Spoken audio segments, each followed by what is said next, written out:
भाई सबको राम राम। तो भाई आज से हम शुरू करने वाले हैं अपना सीईटी का जो मेंस होगा ना, उसका सिलेबस में सबसे पहले है पार्ट नंबर ई में इकोनॉमिक्स एंड गवर्नेंस। तो उसमें 5-6 पार्ट हैं अलग अलग से। इकोनॉमिक्स है, हरियाणा इकोनॉमी है, रूरल मार्केटिंग है, इंश्योरेंस है। तो ये डेली का मैं एक एक चैप्टर डालूँगा, एक एक टॉपिक वाइज। तो आज से शुरू करते हैं। तो आज है controller and auditor general of India. तो ये जो पोस्ट है ये संवैधानिक पोस्ट है, जो हमारे कॉन्स्टिट्यूशन के यानी कि संविधान के आर्टिकल 148 के अंडर आती है।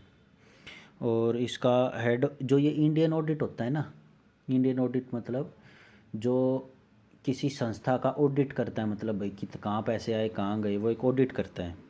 तो ये उसका हेड होता है, कंट्रोलर एंड ऑडिटर जनरल, उसका ऑडिट करने वाले संस्था का हेड है ये। फिर ये क्या है, पब्लिक का जो पैसा है उसका गार्जियन है।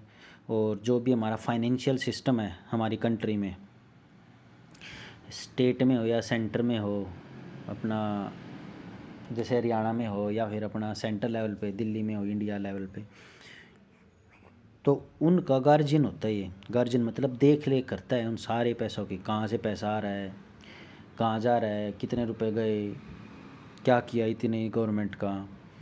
तो ये है control and auditor general. 148 article, head होता है इंडियन ऑडिट अकाउंट का, और गार्जियन होता है पब्लिक के पैसे का और financial system of the country both the, दोनों लेवल पे, स्टेट और सेंट्रल लेवल पे। अब ये सीधी लाइन आ सकती है कि भाई ये लाइन किसने कही थी, तो बी आर अम्बेडकर ने कही थी। जो कैग है ना वो सबसे ज़रूरी है, ऑफिसर है अंडर द कॉन्स्टिट्यूशन। क्यों?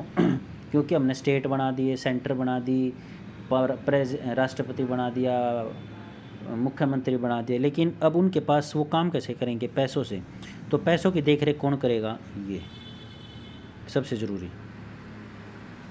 अब आ जाता है, अब हमने खुद देख लिया इसका ये क्या क्या करता है। अब ये पता लगाते हैं कि ये चुना कैसे जाता है, अपॉइंटमेंट कैसे होती है। तो प्रेसिडेंट इसकी अपॉइंटमेंट करता है और ये प्रेसिडेंट ही इसको उठा सकता है। और अगर इसको रेजिग्नेशन देना है तो ये प्रेसिडेंट को देता है।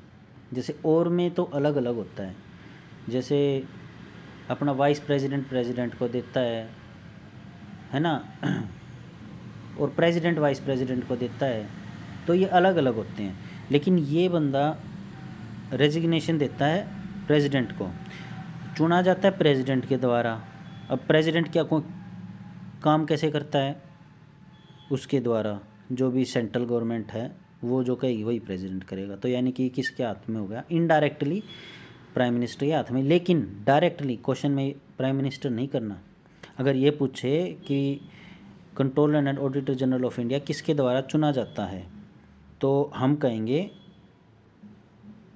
प्रेसिडेंट के द्वारा। और ये रेजिग्नेशन किसको दे सकता है? प्रेसिडेंट को। अब ओथ लेता है, ओथ सेरेमनी, मतलब भाई मैं ओथ लेता हूँ ये करूँगा ये करूँगा। तो ओथ में क्या होता है? ट्रू फेथ, यानी कि मैं अपना पूरा दूंगा, and elegance of the constitution of India, यानी कि कॉन्स्टिट्यूशन ऑफ इंडिया के प्रति मेरा पूरा सहयोग होगा। इसमें किसी भी गवर्नमेंट का नाम नहीं है, ना सेंट्रल गवर्नमेंट ना स्टेट गवर्नमेंट। इसने कहा मैं कॉन्स्टिट्यूशन के प्रति पूरा अपना संयम बरतूंगा और अच्छे से काम करूँगा। टर्म कितनी होती है? यानी कि अब इसका ये चुन भी लिया, रेजिग्नेशन भी दे दिया। रेजिग्नेशन तो जैसे 6 साल की होती है इसकी टेन्योर, यानी कि इसकी समय सीमा।